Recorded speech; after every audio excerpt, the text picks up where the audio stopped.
Let's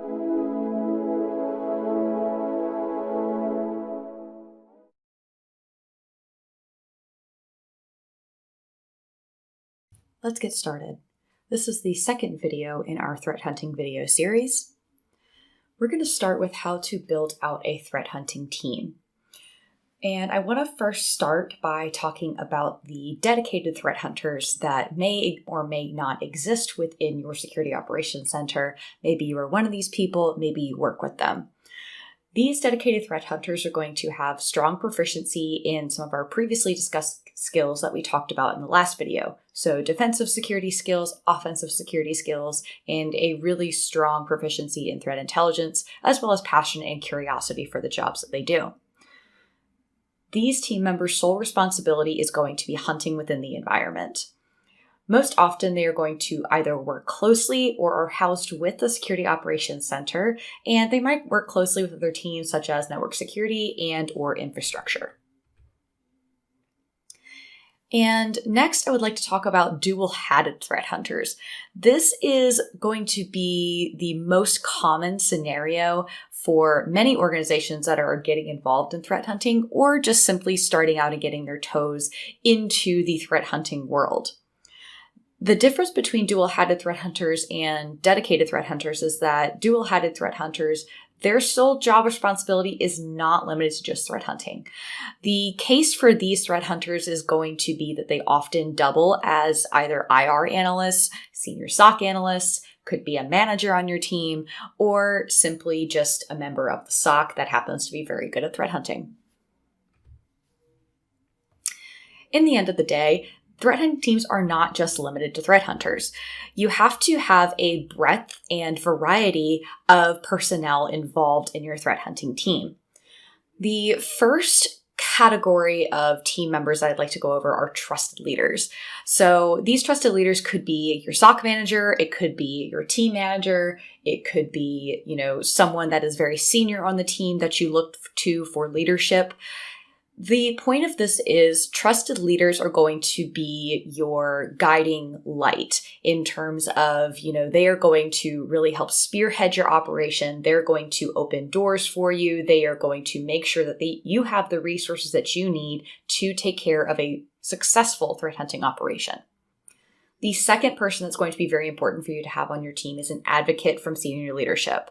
These are going to be anyone from your security directors of your program to your CISO or your CIO, anyone that's high up in the company that's going to be able to really spearhead your operation and really be your cheerleader, for lack of a better word, in terms of how that operation is going to go.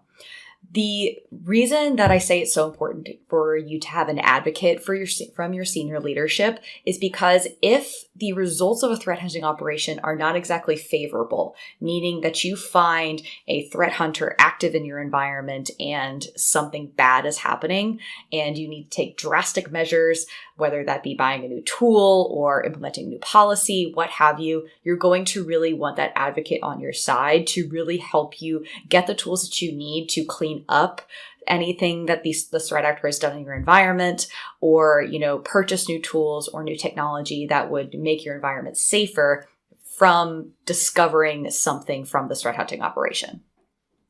I'll also mention here these two other teams that are really important to have on your side and as part of your threat hunting team, the policy and governance teams.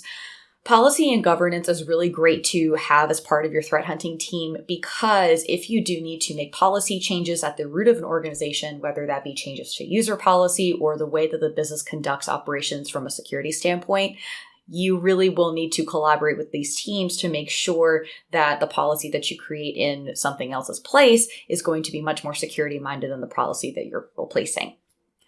Next is your risk management teams, and they will often be pulled in when you're evaluating new technology or getting rid of an old piece of technology that you discovered wasn't working. So it's really nice to bring these teams into the fold if you're going to be carrying out threat hunting operations on a regular basis. Next, we'll move on to planning a threat hunting operation.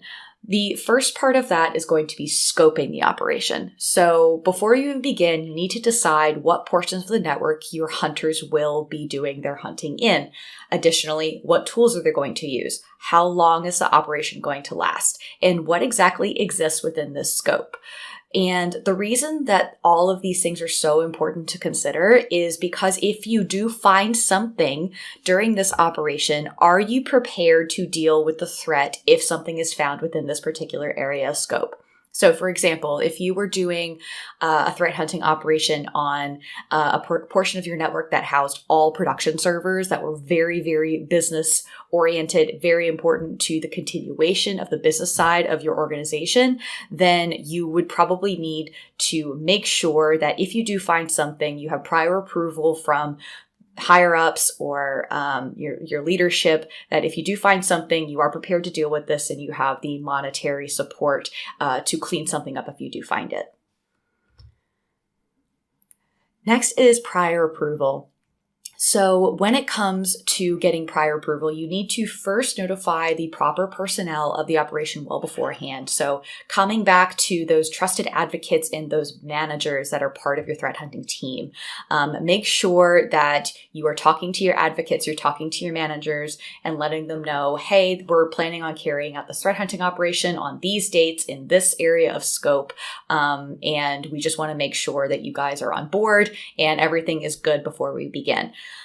Be prepared to adjust your scope if needed based on leadership feedback. You don't want to go into something without prior approval and then find out that, your leadership and your advocates really weren't okay with you doing that, and then you no longer have that support moving forward once that operation is complete. Next is planning the actual hunts, the fun part, in my opinion. So you'll need to go into this with a couple of different things. You need to first identify the threat actors, TTPs, and behaviors to hunt for. So taking, that threat intelligence that we talked about in the last video and turning, raw intelligence like IOCs and CVEs and all that good stuff into actionable TTPs and behaviors from those threat actors that you can actually look for in your environment. Use tools like the MITRE ATT&CK framework for your research and, look back at prior use cases from other organizations in your industry that may have seen these threat actors and learn from their mistakes and maybe see what hunts would be effective based on those prior use cases. Again, tying IOCs to TTPs are going to make much more effective hunts for you. And when you're actually tying these IOCs to TTPs, start to prepare some hunting queries ahead of time and, just write them down, make sure that you have them ready to go. That way your hunt will go much more quickly, and you'll be better prepared once you do find something. You'll also need to make sure that you have access to tools that you need. So think along the lines of any offensive security tools that you may want to use, any OSINT tools, stuff like that, and other resources that you may need prior to the operation. Next are post-op actions. So what do you do after your threat hunting operation is complete? You need to first prepare yourself for the new incident. So when you do inevitably find something during your threat hunting operation, be prepared to jump straight into those 6 steps of incident response and take action on that incident. Once you do that, after you've done the incident response process, you need to review the results of the hunt with the entire team, so the entire threat hunting hierarchy team that we talked about earlier, and then be prepared to take the following actions after that operation. So any policy changes you need to make. Maybe you need to reevaluate your BYOD policy. Maybe you need to reevaluate what user groups have access to what parts of the internet, things like that. Any patching and upgrades that you may need to take on specific systems within your environment. Maybe a threat actor exploited a specific CVE that had been out there for a while and you just hadn't gotten around to patching it. Make sure that as part of the post-op actions, you are prioritizing those kinds of patching and upgrades.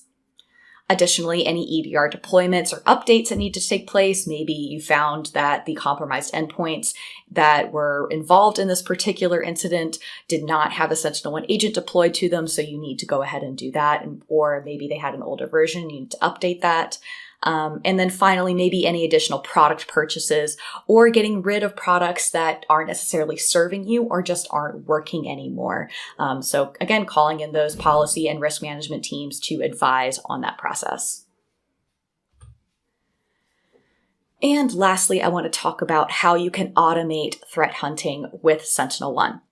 The most important part of this and the key to automating threat hunting is to not start from scratch when it comes to doing successful threat hunting operations.